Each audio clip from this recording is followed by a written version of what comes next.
Hello hi అండి, welcome to our channel jobs for you. రోజులాగానే ఈరోజు కూడా AP TET and AP DSC 2020-2021 ప్రిపరేషన్కి సంబంధించి ఎస్జిటి అండ్ ఎస్జే రెండిటికి కూడా సంబంధించినటువంటి కామన్ సబ్జెక్ట్ అయిన సైకాలజీ అండ్ మెథడాలజీకి సంబంధించినటువంటి preparation practice bits part 5 already 4 parts చేయడం జరిగింది. దీని గురించి ఇన్ కేసు మీరు చూడకపోతే వాటిని కూడా చూడండి. ఇంత ఇంపార్టెంట్ బిట్స్ గురించి డిస్కస్ చేయడం జరిగింది. సో పార్ట్ 5లో కూడా వచ్చేసాం. ఇవి కూడా ఈరోజు బిట్స్ చాలా టఫ్ బిట్స్ ఫ్రెండ్స్. మనం సెన్స్ చేయడానికి కూడా మరి అవి చాలా టఫ్గా ఉంటాయి. సో ఆ టఫ్ బిట్స్ గురించి కూడా కొంత మనం అవగాహన చేసుకోవడం అవసరం. కాబట్టి ఆ బిట్స్ని ఈరోజు ప్రిపేర్ చేసి మీ ముందుకు తీసుకురావడం జరిగింది. సో లేట్ చేయకుండా మనం డైరెక్ట్గా పీడిఎఫ్లోకి వెళ్ళి మనం ఒక్కొక్క బిట్ని మరి ఈరోజు చూద్దాం.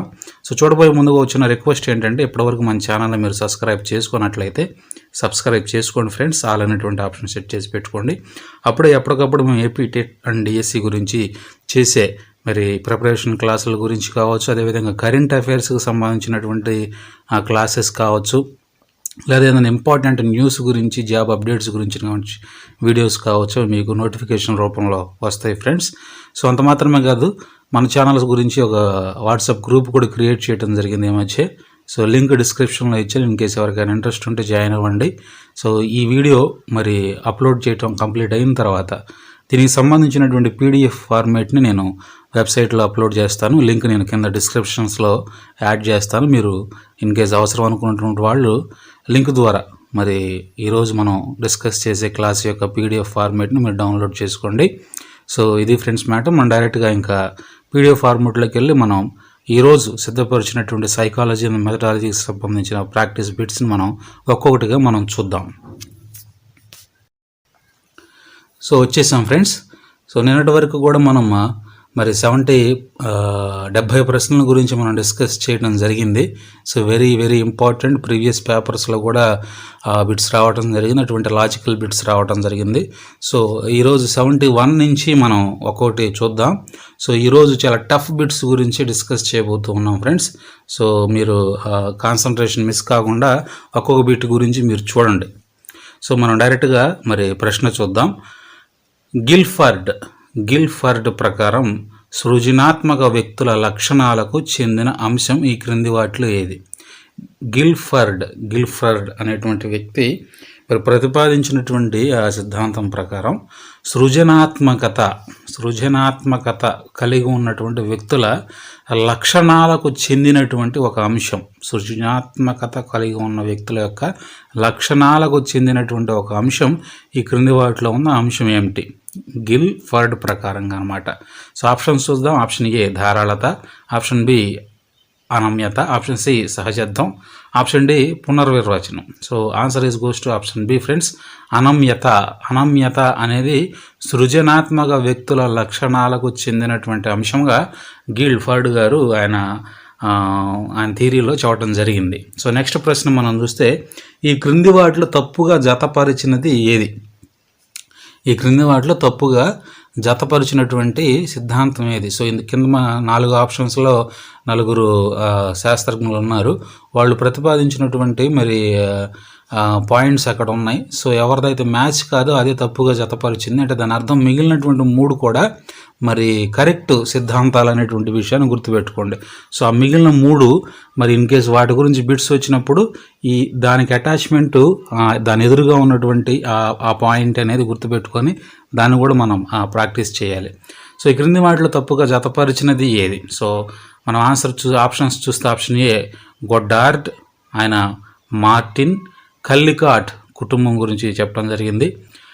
ఆప్షన్ బి డగ్డేల్, ఈయన జ్యూక్ కుటుంబం గురించి చెప్పడం జరిగింది. ఆప్షన్ సి ప్రియర్సన్, ఈయన డార్విన్ కుటుంబం గురించి చెప్పడం జరిగింది. ఆప్షన్ డి ప్రీమాన్, ఈయన ఎడ్వర్డ్ కుటుంబం గురించి చెప్పడం జరిగింది. సో తప్పుగా జతపరిచింది ఏంటంటే ఆప్షన్ డి ఫ్రీమన్, ఈయన ఎడ్వర్డ్ కుటుంబం. అసలు ఇది తప్పుడు స్టేట్మెంట్ ఫ్రెండ్స్, ఇటువంటిది లేనే లేదు. సో తప్పుగా జతపరిచింది option D. So option A, option B, option C is the right answers. So వాటిని కూడా మీరు జ్ఞాపకం ఉంచుకోవడానికి ప్రయత్నం చేయండి. సో నెక్స్ట్ ప్రశ్న మనం చూస్తే, లక్ష్మి అనేటువంటి ఒక స్త్రీ, ఎవరైనా కావచ్చు, ఒక వ్యక్తిని మీరు అక్కడ ఊహించుకోండి. లక్ష్మికి గ్రామ సచివాలయం పోస్టు మరియు ఉపాధ్యాయురాలి పోస్టు ఒకేసారి వచ్చాయి. లక్ష్మికి గ్రామ సచివాలయం పోస్టు మరియు ఉపాధ్యాయురాలి పోస్టు ఒకేసారి వచ్చాయి. ఆమెకు రెండు ఇష్టమే, రెండింటిని కూడా చేయటం ఆమెకు ఇష్టమే. అయితే ఈ సందర్భంలో ఆమె సంఘర్షణ కింది వాటిలో దేనికి వర్తిస్తుంది అంటే రెండు కూడా ఆమె చేయటం చాలా ఇష్టం. అయితే రెండిట్లో ఏది సెలెక్ట్ చేసుకోవాలనేటువంటి కొంత సంఘర్షణ లోపల ఆ వ్యక్తికి కలుగుతుంది కదా.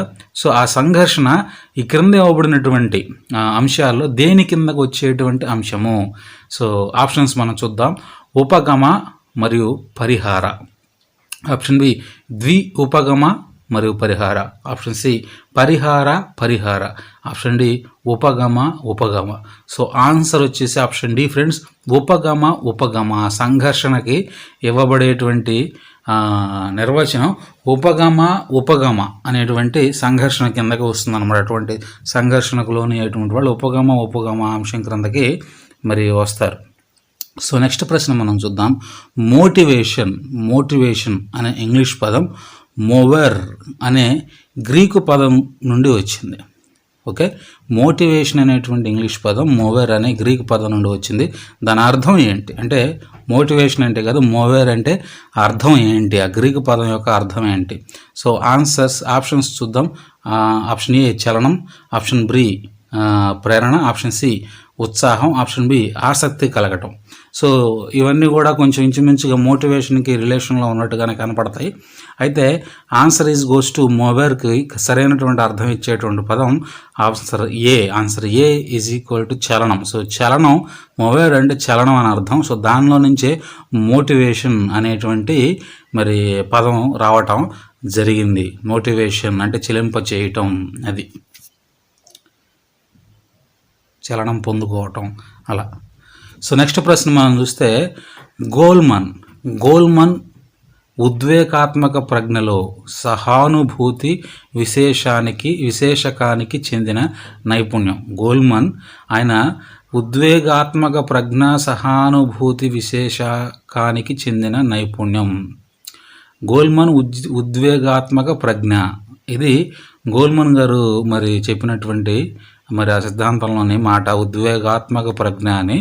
దానిలో సహానుభూతి విశేషకానికి చెందిన నైపుణ్యం, అందులో ఆ సిద్ధాంతంలో ఉన్నటువంటి ఈ పాయింట్ సహానుభూతి విశేషకానికి చెందినటువంటి నైపుణ్యం ఏంటి అని చూస్తే మనం ఆప్షన్స్ చూస్తే ఆప్షన్ ఏ సాధన, ఆప్షన్ బి నవకల్పన, ఆప్షన్ డి ఆత్మవిశ్వాసం, ఆప్షన్ డి నాయకత్వం. సో ఆయన ప్రతిపాదించినటువంటి ఉద్వేగాత్మక ప్రజ్ఞలో మరి సహానుభూతి విశేషకానికి చెందినటువంటి నైపుణ్యం అది నాయకత్వానికి సంబంధించింది. So answer goes to option D. So next ప్రశ్న 76th ప్రశ్న మనం చూద్దాం. అన్ని అంశాలలో సమానంగా ఉన్న ఇద్దరిని తీసుకొని, అన్ని అంశాల్లో ఇంకా వారికి భేదం లేదు, ఆల్మోస్ట్ అన్ని అంశాల్లో సమానంగా ఉన్న ఇద్దరిని తీసుకొని ఒకరిని నియంత్రిత సమూహానికి మరొకరిని ప్రయోగ సమూహానికి ఎన్నిక చేసే జోక్య చరాల నియంత్రణ పద్ధతి ఏది? అన్ని అంశాల్లో సమానంగా ఉన్నటువంటి ఇద్దరిని తీసుకొని ఒకరిని నియంత్రిత సమూహానికి ఒకరిని ప్రయోగ సమూహానికి ఎన్నిక చేసే జోక్య చరాల నియంత్రణ పద్ధతి ఏది? మనం కూడా అన్నిట్లో కొంచెం సమానంగా కనబడుతున్నటువంటి వారిని కొన్నిసార్లు కొన్ని టాస్క్లకి మనం ఇస్తూ ఉంటుంటాం. సో ఇది దాని కిందకు వచ్చేటువంటి సైకలాజికల్ క్వశ్చన్ ఫ్రెండ్స్. సో మనం చూస్తే ఆప్షన్స్ చూస్తే సహసమూహ పద్ధతి, ఆప్షన్ బి సమజోడి పద్ధతి, ఆప్షన్ సి యాదృచ్ఛిక సమూహ పద్ధతి, ఆప్షన్ డి సామాన్య ఎంపిక పద్ధతి. సామాన్య ఎంపిక పద్ధతి కాదు, యాదృచ్ఛికంగా జరిగే సమూహ పద్ధతి కానే కాదు, సమసమూహ పద్ధతి కూడా కాదు, ఇది సమజోడి. అంటే ఎందుకంటే ఇద్దరు సమానంగా ఉన్నారు కాబట్టి ఇది సమజోడి పద్ధతి కిందకు వస్తుంది. సో ఆన్సర్ చూస్తే ఆన్సర్ ఆప్షన్ బి సమజోడి పద్ధతి friends, option B. So next ప్రశ్న మనం చూద్దాం. చామ్స్కీ అనేటువంటి వ్యక్తి చామ్స్కీ సిద్ధాంతం యొక్క ముఖ్యమైన అంశం ఈ క్రింది వానిలో ఏది? చామ్స్కీ సిద్ధాంతం మరి ప్రతిపాదించినటువంటి అంశాల్లో ముఖ్యమైనటువంటి అంశం ఈ క్రింద ఒకటి ఇవ్వబడింది. ఆ అంశం ఏది ఇవ్వబడినటువంటి ఆప్షన్స్లో? సో ఆప్షన్ ఏ చూద్దాం. పిల్లలు తల్లిదండ్రులను ఇతరులను పరిశీలించడం ద్వారా భాషను పొందుతారు. పిల్లలు అంతర్గత సార్వత్రిక వ్యాకరణాన్ని కలిగి ఉంటారు. భాషా వికాసం పిల్లలు పొందే పునర్ఫలనాల మీద ఆధారపడి ఉంటుంది. భాషా వికాసం మేధో వికాసంపై ఆధారపడి ఉంటుంది. సో సాధారణంగా మనం చూసుకుంటే answer is goes to option B. పిల్లలు అంతర్గత సార్వత్రిక వ్యాకరణాన్ని కలిగి ఉంటారు. వారు ఆల్రెడీ కలిగి ఉన్నటువంటి దాన్ని మనం వెలికి తీసేటువంటి ప్రయత్నం చేస్తుంటాం, మనం ఆ ప్రాక్టీస్ చేపిస్తూ వాళ్ళ ద్వారా. సో చామ్స్కీ సిద్ధాంతంలో ఉన్నటువంటి ముఖ్యమైన అంశం ఏంటంటే పిల్లలు అంతర్గత సార్వత్రిక వ్యాకరణాన్ని కలిగి ఉంటారు. సో ఏదైనా కానీ సార్వత్రికంగా అంటే యూనివర్సల్ అని అర్థం అనమాట. ప్రపంచంలో ఉన్నటువంటి దేన్నైనా కానీ వాళ్ళు మాట్లాడగలరు. ఆ సామర్థ్యం వారికి అంతర్గతంగా ఉంటుందన్నమాట. సో దాన్ని మనం వెలికి తీయాలి. ఈరోజు మన మాతృభాష తెలుగు కావచ్చు, మన తల్లిదండ్రులు తెలివి నేర్పించవచ్చు. అది తెలుగు తప్పితే మనం ఇంకేం మాట్లాడలేమా? లేదు, మాట్లాడగలము. మనం అంతర్గతంగా సామర్థ్యం మనకు ఆల్రెడీ ఉంది, ఆ సార్వత్రిక సామర్థ్యాన్ని. అయితే మనం కొంచెం దానికి పదును పెట్టుకుంటే మనం ఆటోమేటిక్గా ప్రతి భాషను మాట్లాడగల సామర్థ్యం మన దగ్గర ఉంటుందన్నమాట. సో నెక్స్ట్ ప్రశ్న మనం చూద్దాం. ఎరిక్సన్ ప్రకారం, ఎరిక్సన్ అనేటువంటి వ్యక్తి యొక్క సిద్ధాంతం ప్రకారం చొరవ అంటే మనకు అర్థమై ఉంటుంది. చొరవ వర్సెస్ అపరాధం అనే మనోసాంఘిక క్లిష్ట పరిస్థితి ఈ వయసు పిల్లల్లో ఎక్కువగా ఉంటుంది. అంటే ఎరిక్సన్ సిద్ధాంతం ప్రకారం మనం చూసుకుంటే మనోసాంఘిక క్లిష్ట పరిస్థితి వయసు పిల్లలు అంటే పిల్లల్లో ఎక్కువగా మనకి చొరవ కనపడుతూ ఉంటుంది. ఆ విధంగా చొరవ ద్వారా కొన్ని చిన్న తప్పులు చేసి అపరాధ భావంలోనికి వాళ్ళు వెళ్ళిపోతూ ఉంటారు. అది జరుగుతూ ఉంటుంది ప్రతిరోజు సాధారణంగా మనం చూస్తే. అయితే ఇది సాధారణంగా ఏ వయసు పిల్లల్లో ఉంటుంది అని మరి ఎరిక్సన్ గారు ఆయన ప్రతిపాదించడం జరిగింది. సో ఆప్షన్స్ చూస్తే ఆప్షన్ 1 1.5 సంవత్సరం నుంచి 3 సంవత్సరాల లోపు పిల్లలకి, ఆప్షన్ బి 3 నుంచి 6 సంవత్సరాల లోపు పిల్లలకి, ఆప్షన్ సి 6 నుంచి 12 సంవత్సరాల లోపు పిల్లలకి, ఆప్షన్ డి 12 నుంచి 20 సంవత్సరాలు. So answer is goes to 1.5 నుంచి 3 సంవత్సరాల పిల్లలకి పెద్దగా ఏం తెలిసి వాళ్ళకి ఏం తెలియదు.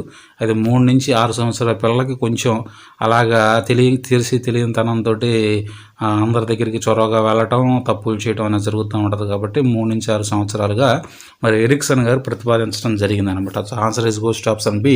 3 to 6 years పిల్లలు ఆ విధమైనటువంటి స్థితిని ఎదుర్కొంటారు. సో నెక్స్ట్ ప్రశ్న మనం చూద్దాం. శిశువులో జరిగే శిరఃపాదాభిముఖ మార్పులు దీనికి సంబంధించినవి. శిశువులో అంటే శిశువు తెలుసు కదా, అంటే పొత్తిగుడ్డలో శిశువు అంటారు. అంటే పుట్టంగానే మనం చూసేటువంటి ఆ చిన్న బిడ్డని శిశువుతో పోలుస్తారనమాట. శిశువు నెలల బిడ్డని శిశువుతో మనం పిలుస్తుంటాం. సో శిశువులో జరిగే శిరఃపాదాభిముఖ అంటే శిరస్సు నుంచి పాదం వరకు అభిముఖంగా జరిగేటువంటి మార్పులు, అభిముఖంగా జరిగేటువంటి మార్పులు దీనికి సంబంధించినవి అనువంశిత, పరిపక్వత, పెరుగుదల, వికాసం. అది వికాసానికి సంబంధించినటువంటి మార్పులు friends. Answer is goes to option D, వికాసం. సో 80వ ప్రశ్న మనం చూద్దాం. అవిచ్ఛిన్నంగా మరియు సంచితంగా జరిగే ప్రక్రియను ఏమంటారు? అవిచ్ఛిన్నంగా సంచితంగా జరిగే ప్రక్రియను ఏమంటారు? అవిచ్ఛిన్నంగా సంచితంగా జరిగేటువంటి ప్రక్రియ. సో అది ఆప్షన్స్ అనువంశిత, ఆప్షన్ బి పరిపక్వత, ఆప్షన్ సి పెరుగుదల, ఆప్షన్ డి వికాసం. So answer is goes to వికాసం అవిచ్ఛిన్నంగా మరియు సంచితంగా జరిగే ప్రక్రియ యొక్క నిర్వచనమే వికాసం అన్నమాట. So answer is goes to D.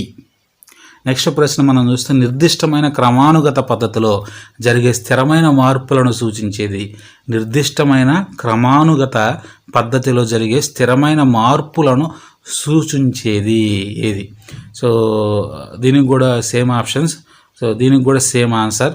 So వికాసం. నిర్దిష్టమైన క్రమానుగత పద్ధతిలో జరిగే మార్పులు స్థిరమైన మార్పులు. అది వికాసాన్ని అంటే ఆ వికాసంలో వచ్చేటువంటి మార్పులే అవి నిర్దిష్టంగా ఉంటాయి, క్రమానుగతంగా ఉంటాయి.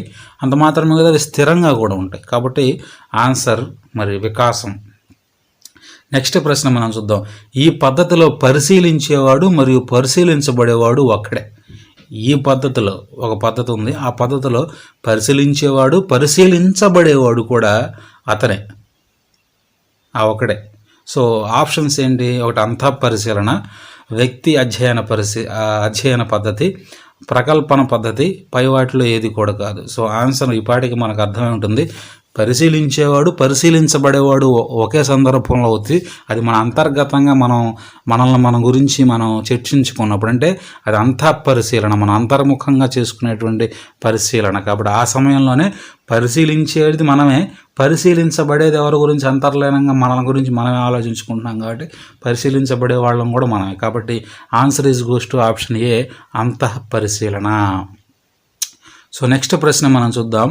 పరీక్షలో ఇచ్చిన 3 ప్రశ్నలు ఇచ్చారు. ఆ 3 ప్రశ్నల్లో విద్యార్థికి 3 ప్రశ్నలకి కూడా జవాబు తెలుసు. సో గుడ్, 3 ప్రశ్నలు కూడా జవాబులు తెలుసు, కానీ ఏదో ఒకటి రాయాలి. ఏదో ఒకటి మాత్రం రాయాలంటే మల్టిపుల్ చాయిస్ కింద ఇచ్చారు. సో ఒకటి మాత్రమే ఆన్సర్ చేయాలి. 3 ప్రశ్నలు ఇచ్చారు, 3కి జవాబులు తెలుసు. అయితే ఈ స్థితిలో విద్యార్థి ఎదుర్కొనే సంఘర్షణ ఏది? అంటే ఏది రాద్దామని చెప్పి కొంచెంసేపు విద్యార్థి కొన్ని సెకండ్ల పాటుగా సంఘర్షణ ఎదుర్కొంటాడు. ఏది ఈజీ, సో ఏది తక్కువ టైంలో అయిపోతుంది, ఏది నేను ఎక్కువగా ఫాస్ట్గా మూవ్ చేయగలను, సో ఇట్లా రకరకాల ఆలోచనల క్వశ్చన్స్ గురించి అతను లోపల సంఘర్షణ ఎదుర్కొంటాడు అనమాట కొంత మేరకు. సో ఆ సంఘర్షణ ఎటువంటి సంఘర్షణ? సో అది కూడా ఇందాక కూడా మనం ఒక బిట్టు చూసాం, ఉద్యోగం గురించి. లక్ష్మికి 2 ఉద్యోగాలు వచ్చినాయి, అయితే 2 తనకి ఇష్టమే, తో రెండిట్లో ఏది చెయ్యాలి? ఇది కూడా అటువంటి ప్రశ్నే. ఇది కూడా ఇంచుమించుగా కంప్లీట్గా ఆల్మోస్ట్ ఈక్వల్ క్వశ్చనే. సో దానికి మనం ఇచ్చినటువంటి ఆన్సరు మరి ఉపగమ. సో దీనికి కూడా సేమ్ ఉపగమ అది. సో నెక్స్ట్ ప్రశ్న మనం చూద్దాం. వస్తు స్థిరత్వ భావన ఏ దశలో ఏర్పడుతుంది? వస్తు స్థిరత్వ భావన ఏ దశలో ఏర్పడుతుంది? సో ఆప్షన్స్ చూస్తే ఆప్షన్ ఏ పూర్వ ప్రచాలక దశ, ఆప్షన్ బి ఇంద్రియ చాలక దశ, ఆప్షన్ సి మూర్త ప్రచాలక దశ, ఆప్షన్ డి అమూర్త ప్రచాలక దశ. సో వస్తు స్థిరత్వ భావన అనేది ఇంద్రియ చాలక దశను ఉద్దేశించి చెప్పబడినటువంటి మాట. So answer is goes to option B, ఇంద్రియ చాలక దశ. సో నెక్స్ట్ ప్రశ్న మనం చూద్దాం. 85. వికాసం గురించి సరికాని వచనం ఈ క్రింది వాటిలో ఏది? వికాసం గురించి సరికాని వచనం ఈ క్రింది వాటిలో ఏది? వికాసము గురించి ఇందాకే మనం కొన్ని ప్రశ్నలు వికాసం గురించి విన్నాం, ప్రతిరోజు కూడా వింటూనే ఉన్నాం. సో మనం దీన్ని గెస్ చేయగలమని నేను అనుకుంటున్నాను.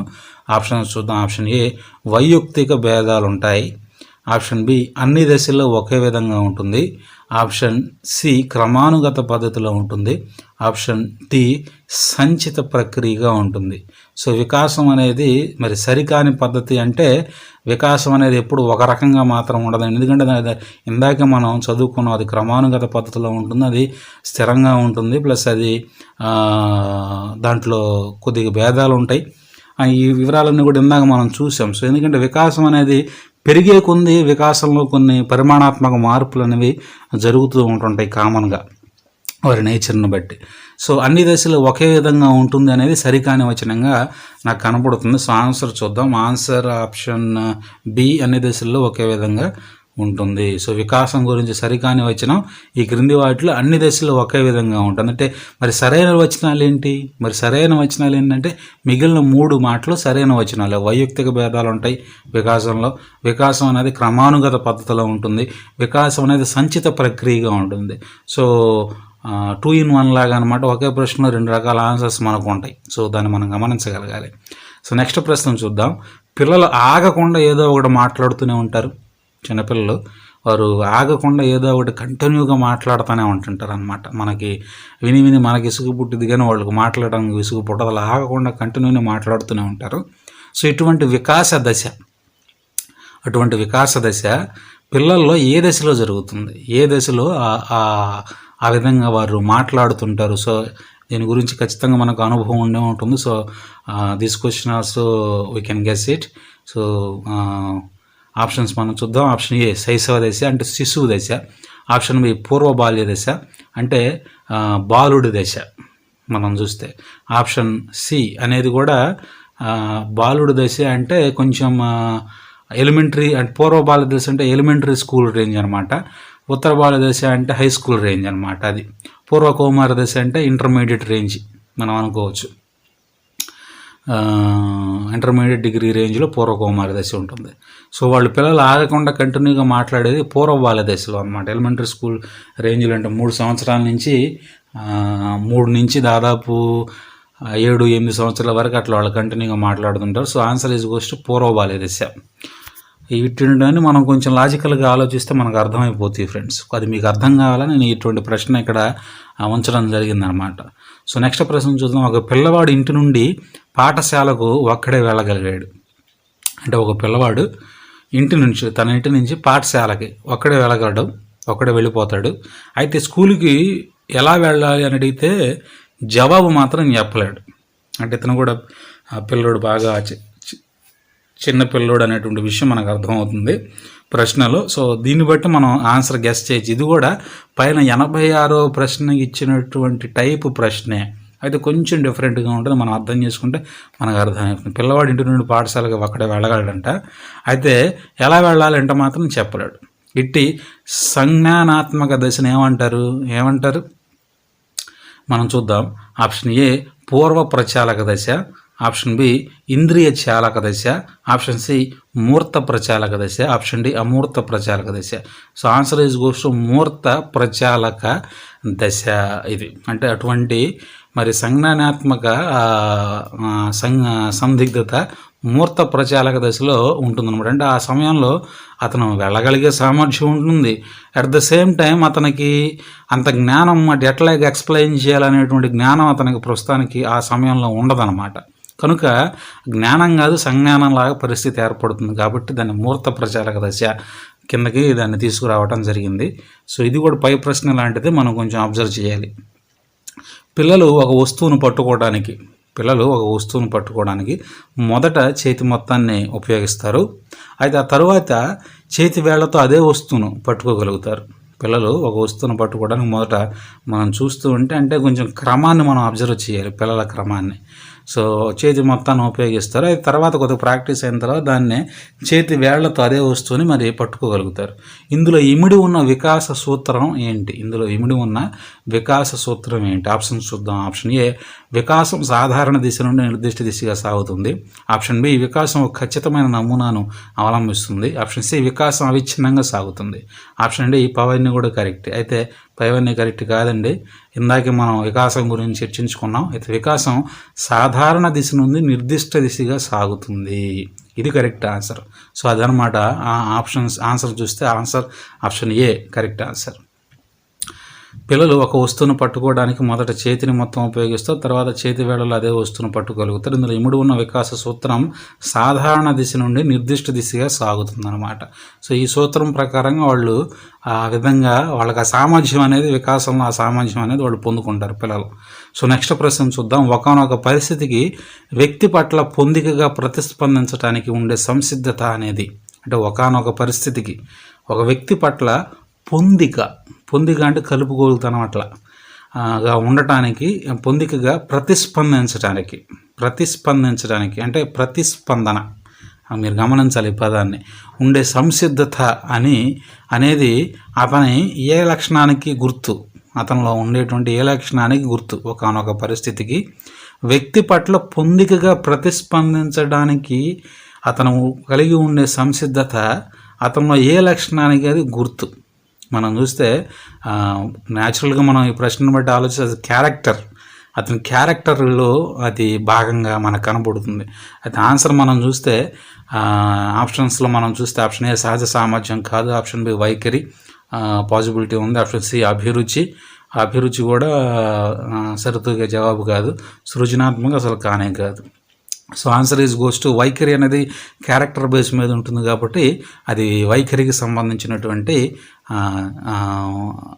సంసిద్ధత. So answer is goes to option B. ఒకనొక పరిస్థితికి వ్యక్తి పట్ల పొందికగా ప్రతిస్పందించడానికి ఒక వ్యక్తి కలిగి ఉండే సంసిద్ధత అనేది అతని వైఖరిని సూచిస్తుంది అనమాట, అతని క్యారెక్టర్ని సూచిస్తుంది, వైఖరిని. సో నెక్స్ట్ ప్రశ్న మనం చూద్దాం. ఐ థింక్ ఈరోజుకి ఇదే లాస్ట్ ప్రశ్న అనుకుంటాను. Okay, this is the last questions today. So this is the last and 90th question. ఒక ఉపాధ్యాయుడు పిల్లల అభ్యసనంపై బోధనా పద్ధతుల ప్రభావాన్ని తెలుసుకోవాలనుకున్నాడు. ఒక ఉపాధ్యాయుడు పిల్లల అభ్యసనంపై బోధనా పద్ధతుల ప్రభావాన్ని, అంటే వారు ఏ విధంగా అయితే బోధిస్తారో ఆ బోధనా పద్ధతుల ప్రభావాన్ని పిల్లల అభ్యసనంపై మరి వాళ్ళు తెలుసుకోవాలనుకున్నాడు ఒక ఉపాధ్యాయుడు. ఈ ప్రయోగంలో పిల్లల అభ్యసనం అనేది దేని కిందకు వర్తిస్తుంది అంటే దేని కిందకి వర్తిస్తుంది కింద ఆప్షన్స్ ఇవ్వటం జరిగింది. సో మనం చూద్దాం ఆప్షన్స్. ఆప్షన్ ఏ పరతంత్ర చరం, ఆప్షన్ బి స్వతంత్ర చరం, ఆప్షన్ సి సమూహ చరం, ఆప్షన్ డి జోక్య చరం. సో ఒక ఉపాధ్యాయుడు పిల్లలు ఇద్దరు ఉన్నారు. సో పిల్లలు అభ్యసనం చేయాలి. అయితే వాళ్ళు అభ్యసనం చేయాలంటే వాళ్ళు ఒక దాని మీద ఖచ్చితంగా డిపెండ్ అవ్వాలి. దేని మీద? ఉపాధ్యాయుడు బోధించే దాని మీద డిపెండ్ అవ్వాలి. అందుకే ఉపాధ్యాయుడు తాను బోధించే పద్ధతుల యొక్క ప్రభావాన్ని పిల్లల అభ్యసనంపై మరి వారు ఏ విధంగా అభ్యసించగలుగుతున్నారని తెలుసుకోవాలనుకున్నాడు. అదొక ప్రయోగంలో చూడాలనుకున్నాడు.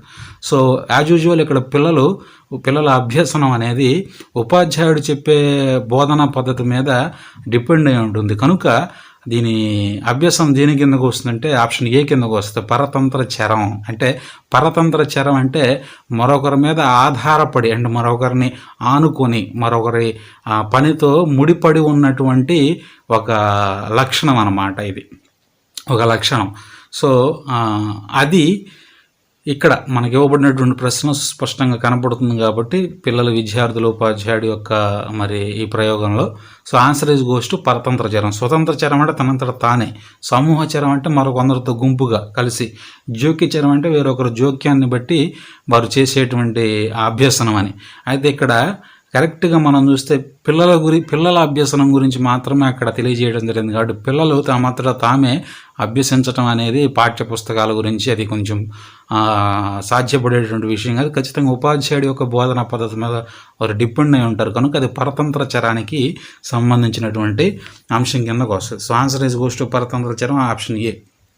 సో ఇవి ఫ్రెండ్స్ చాలా ఇంపార్టెంట్ ఫ్రెండ్స్. ఇందులో 4 బిట్లు మనకు 2018లో కూడా అటువంటి సైకలాజికల్ బిట్స్ ఇవ్వటం జరిగింది. టెట్లో 3 ప్రశ్నలు, డిఎస్సిలో 1 ప్రశ్న. సో మీరు చూసుకున్నట్లయితే ఈరోజు క్లాస్ని బట్టి మీకు అర్థమై ఉంటుంది. కొంచెం టఫ్గా ఉన్నాయి ఈ బిట్లు, మనం గెస్ చేయడానికి కూడా కొద్దిగా ఇబ్బందికరంగా ఉన్నాయి. సో అది కష్టమైతే కాదు, మనం కొంచెం ఆలోచిస్తే మనకి అర్థమైపోతుంది ఫ్రెండ్స్. సో ఇవి ఇంపార్టెంట్ బిట్స్. మీరు చక్కగా ప్రిపేర్ అవ్వండి.